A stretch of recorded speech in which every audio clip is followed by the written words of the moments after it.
તો ભગવાન કૃષ્ણને કળિયુગે કીધું કે ભાઈ જો હવે તમારે આવવાનું નહીં, મારો ડખો શરૂ થાય અને મારે સત્યાનાશ નોતરવાનો થાય છે. તો કૃષ્ણ ભગવાને કીધું કે વાત તારી સાચી, તારો વારો છે બેટિંગનો, તું તારે બેટિંગ ફટકા માર લે, પણ જો હાવ બધું આંગત તારું નથી. આ સૃષ્ટિની રચના મારી છે, મેં કરેલી છે, તે નથી કરી. તું તો વારો આવ્યો એટલે બગાડવા આવ્યો છો, પણ એવું મારે બગડવા નથી દેવું કે જિંદગીમાં કોઈ દી સુધરે નહીં. બિલકુલ.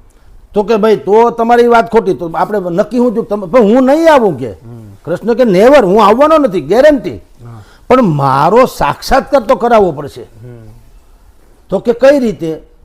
એ કે વૃક્ષમાં હું પીપળો બનીશ.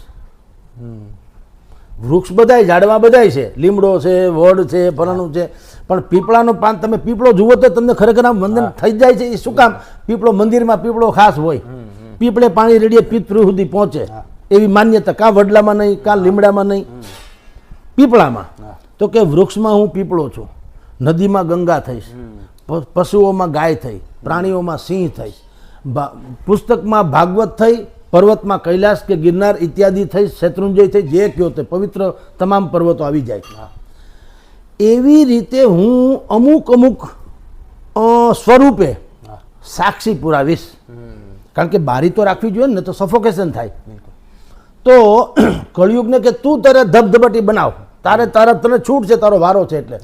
પણ આ સૃષ્ટિ મારી છે એટલે હાવ કથળી ન જાય, એટલે થોડું ઘણું પણ મારું જે લોકો ધ્યાન દર્શે ને એનો તો કમસે કમ મેળ પડી જવાનો. બિલકુલ.